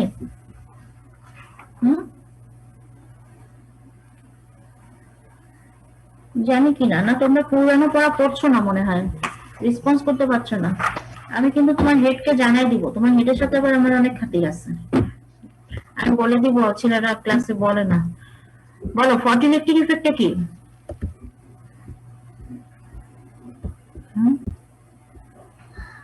স্লাইড যখন মেটালকে হিট করে ইলেকট্রন নির্গত হওয়ার ঘটনাটা গুড এই তো জানো কে কে বলবা বলো আমি কিন্তু রোল নাম্বার টুকে রাখছি এটা পারফরম্যান্স মার্কস এদেরকে দিব বলো আজকে 16 নাম্বার রোল আর একটা এখন যে দুজন বললে রোল নাম্বার বলো ঝটপট সময় নেই রোল 4 গুড 16 দেখো দুইটা টিক পেয়ে গেছে ও কিন্তু অ্যাসাইনমেন্টে 20 পেয়ে যাবে আচ্ছা এখন দেখো ফটোইলেকট্রিক কি হলো ফোটন আসছে ইলেকট্রন বের হলো রাইট ফোটন আসছে ইলেকট্রন বের হচ্ছে তাহলে ইনভার্স ফটোইলেকট্রিক ইফেক্ট কি হবে ইলেকট্রন আসবে ফোটন যাবে রাইট ফটোইলেকট্রিক ইফেক্টে কি হয়েছিল যে একটা মেটালের উপরে ফোটন আসলো ইলেকট্রন বের হলো এখন তোমার এই জিনিসটা যদি না বুঝি তাহলে তো আমি তোমাকে এখানে ইনভার্স বোঝাতে পারবো না ফটোইলেকট্রিক ইফেক্ট আমরা ডিটেইলস পড়েছি তোমাদের পুরোনো স্লাইডগুলো পড়তে হবে মনে করো যে পরীক্ষার কোনো ঠিক নাই পড়ে কি হবে পড়া এক জিনিস আর বুঝে রাখা এক জিনিস হ্যাঁ এখন ফটোইলেকট্রিক ইফেক্ট হচ্ছে ফোটন আসছে ইলেকট্রন বের হচ্ছে তাহলে আমি এখানে বলছি যে what is inverse photoelectric effect তার মানে ইনভার্স ফটোইলেকট্রিক ইফেক্ট এমন একটা ফিনোমিনা যেখানে ইলেকট্রন আসবে ফোটন বের হবে ইলেকট্রন আসবে ফোটন বের হবে এক্স-রে তে আমরা কি করলাম বলো তো ইলেকট্রন দিয়ে ফোটন পেলাম নাকি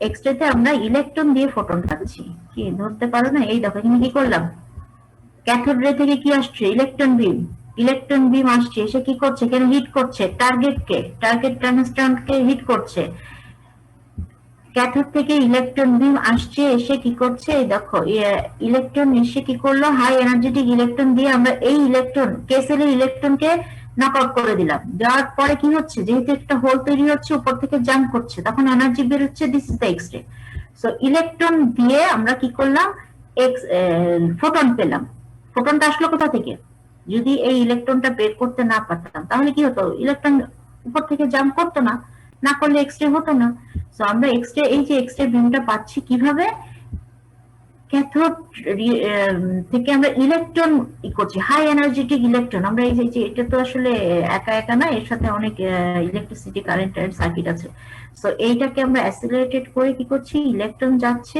যে টার্গেট করছে তখন কেসেলের ইলেকট্রনকে সরিয়ে দিচ্ছে দেন এই অ্যাটমে কি হচ্ছে উপর থেকে জাম্প করছে অ্যাজ এ রেজাল্ট এক্স-রে পাচ্ছি তাহলে ফাইনালি বলতে পারছি যে ইলেকট্রন দিয়ে আমরা ফোটন পাচ্ছি so this is the inverse process of photoelectric effect সেই জন্য এখানে অনেক সময় একটা প্রশ্ন আসে বা ভাইভাতে জিজ্ঞেস করে এই জন্য আমি এটা লিখি নাই জিনিসটা তোমরা লিখবা যে what is inverse photoelectric effect অর্থাৎ ফটোইলেকট্রিক ইফেক্টের ঠিক বিপরীত প্রক্রিয়াটাই হচ্ছে এক্স-রে এখানে আমি লিখে দিই this is the X ray. ওকে, বুঝতে পেরেছো? আচ্ছা, এক্স রে স্পেকট্রাম মানে হচ্ছে স্পেকট্রাম, এটা দুই প্রকার, একটু আগে বলেছি যে স্পেকট্রাম দুই প্রকার। এটা কিরকম, একটা হচ্ছে ইউরে সায়েন্টিস্ট, ওনারা এটা অ্যানালাইসিস করেছেন। এক নম্বর হচ্ছে লাইন অর ক্যারেক্টারিস্টিক্স রেডিয়েশন, আর একটা হচ্ছে কন্টিনিউয়াস স্পেকট্রাম। সো এই দুইটা তোমরা একটু সংজ্ঞাটা পড়বো, আমি একটু জিনিসটা বোঝাই দিই যে কিছু কিছু দেখা যায় যে এরকম কন্টিনিউয়াস স্পেকট্রাম পাওয়া যায়। এটা কোথায় পাওয়া যায়? ব্রেনস্টর্ম থেকে। অর্থাৎ একটা নিউক্লিয়াসের পাশে যখন একটা এনার্জেটিক ফোটন যায় তখন সে কি করে, একটু বেঁকে যায়। তখন যে কার্ভগুলো আমরা পাই এটা হচ্ছে কন্টিনিউয়াস একটা স্পেকট্রাম পাই। আর সেকেন্ড যেটা পাই সেটা হচ্ছে তোমার ক্যারেক্টারিস্টিক্স। এটা দেখা যায় তোমার অরবিটের ইলেকট্রনের ট্রানজিশনের ফলে, এই যে পি আলফা গ্রেভিটি আমরা পেলাম একটু আগে, আমরা যেটা অ্যানালাইসিস করলাম সেই ক্ষেত্রে আমরা যে স্পেকট্রামটা পাই এটাকে বলা হয় ক্যারেক্টারিস্টিক্স। কেন? কারণ এই ক্যারেক্টারটা, এই ধরনের স্পেকট্রামের ক্যারেক্টার, এটা বৈশিষ্ট্যটা এটা নির্ভর করে ওই অ্যাটমের বৈশিষ্ট্যের উপরে, ওই অ্যাটমিক বৈশিষ্ট্যের উপর নির্ভর করলে তখন যে আমরা স্পেকট্রামটা পাই তখন কে আলফা কে বিটার জন্য পিক পাওয়া যায়। এই ক্ষেত্রে আমরা যে স্পেকট্রাম পাচ্ছি একে বলে ক্যারেক্টারিস্টিক্স। আর কন্টিনিউয়াস পাচ্ছি কখন, যখন ওই যে একটা নিউক্লিয়াসের পাশ দিয়ে যখন একটা ব্রেনস্টর্ম, যেটা বললাম যে নিউক্লিয়াসের পাশ দিয়ে যখন একটা যায়, ইলেকট্রন চলে যায়, ইলেকট্রন নেগেটিভ, তখন কি করছে সে ওই পজিটিভ ইলেকট্রন একটা বিম যাচ্ছে, তখন কি করে ওই মানে ব্রেনস্টর্ম এক্স রে ঘটনাটা ঘটে। সে কি করে, ফোটন, ধরো একটা ফোটন যাচ্ছে এনার্জেটিক, তখন নিউক্লিয়াসের ওকে একটু ই করে, অ্যাট্রাক্টিভ করে, তখন ওর লাইনটা বেঁকে যায়, তখন এক ধরনের এক্স রে বের হয়, ব্রেনস্টর্ম এক্স রে বলা হয়। এখন ব্রেনস্টর্ম ঘটনাটা আরেকদিন একটু বুঝাই দিব, আজকে আর সময় নাই বলে আমি এটা যাচ্ছি না। এই অর্থাৎ আমরা এখন কি দেখলাম যে এক্স রে বিম হচ্ছে দুই প্রকার, একটা হচ্ছে ক্যারেক্টারিস্টিক্স আর একটা হচ্ছে কন্টিনিউয়াস। ওকে, এই দুটা নাম জানলে হবে। আচ্ছা, আর ছোট্ট একটা জিনিস হচ্ছে মোজলে ল। মোজলে হচ্ছে সায়েন্টিস্ট, মোজলে একজন সায়েন্টিস্টের নাম। উনি একটা দেখালেন কি যে লাইটটা বের হচ্ছে তার frequency proportional to Z square. Z মানে হচ্ছে প্রোটন নাম্বার, অর্থাৎ যে অ্যাটমটা আমি নিচ্ছি, যে অ্যাটমিক নাম্বার, সেই অ্যাটমিক নাম্বারে স্কোয়ার করলে সেই যে ফ্রিকোয়েন্সিটা বের হচ্ছে তার প্রপোর্শনাল। অথবা এটা যদি আমরা এই পাশে আনি, রুট ওভারটা এই পাশে আনি, তাহলে হচ্ছে জেড আর A minus B, A B হচ্ছে কনস্ট্যান্ট। একটু পড়লে হবে। This is the Moseley law. Moseley কি করেছেন, উনি একটু অনেক ক্যালকুলেশন করে উনি বলেছেন যে light frequency of the spectral line of X-ray spectrum varies as the square of the atomic number of the element. অর্থাৎ যে ফ্রিকোয়েন্সিটা বের হবে সেটা অ্যাটমিক নাম্বারের স্কোয়ারের প্রপোর্শনাল। এটাকে আবার এভাবে লেখা যায়, অনেকে এটাও বলেন, অনেকে বলেন যেটা। সো এ আর বি হচ্ছে কনস্ট্যান্ট, একই কথা। So this is the Moseley law. Moseley কি বলেছেন যে এক্স-রে যে স্পেকট্রামটা পাবো সে ফ্রিকোয়েন্সি হবে অ্যাটমিক নাম্বারের স্কোয়ারের প্রপোর্শনাল। আর কিছু আছে কিনা? আর কিছু নাই। এই অঙ্কগুলা থেকে কি করবা, প্রবলেম করবা। প্রবলেম সেটা আমি দিব, আর বইতেও আছে অনেক প্রবলেম করে নিবা। যে এর ইজ ইকুয়াল টু এইচ নিব, আবার is equal to EV. Okay, তাহলে এইচ নিউ হচ্ছে ম্যাক্সিমাম যেটা, সেখান থেকে আমরা c is equal to nu is equal to c by lambda. তো এখান থেকে আমরা যেহেতু কনস্ট্যান্ট ই এবং এটা কনস্ট্যান্ট, এই জন্য আমরা নিউ প্রপোর্শনাল টু ভি লিখতে পারি, আর ল্যামডা প্রপোর্শনাল টু 1/v লিখতে পারি। এই কোশ্চেনটা তো আমি তোমাদের দেখিয়েছি। আর এখান থেকে আসছে হাফ ভ্যালু লেয়ার। পরীক্ষা এখন তোমার এই সব ছোট ছোট অঙ্কে হয়তো সবকিছু দেওয়া থাকবে, একটা দেওয়া থাকবে না, সেটা করতে হবে। আচ্ছা, আরেকটা সূত্র আছে N lambda is equal two D sine theta. এটা বোঝানোর জন্য আসলে এই পড়তে হবে, ডিফ্রাকশন জানতে হবে। এখন ডিফ্রাকশন তোমরা কতটা জানো সেটা জানি না, এটা আমরা ডিফ্রাকশন পড়ার সময় এটা পড়িয়ে দিব। সো আজকে তাহলে এই পর্যন্ত এক্স-রে শেষ, আমাদের সময়ও শেষ। অনেক আচ্ছা।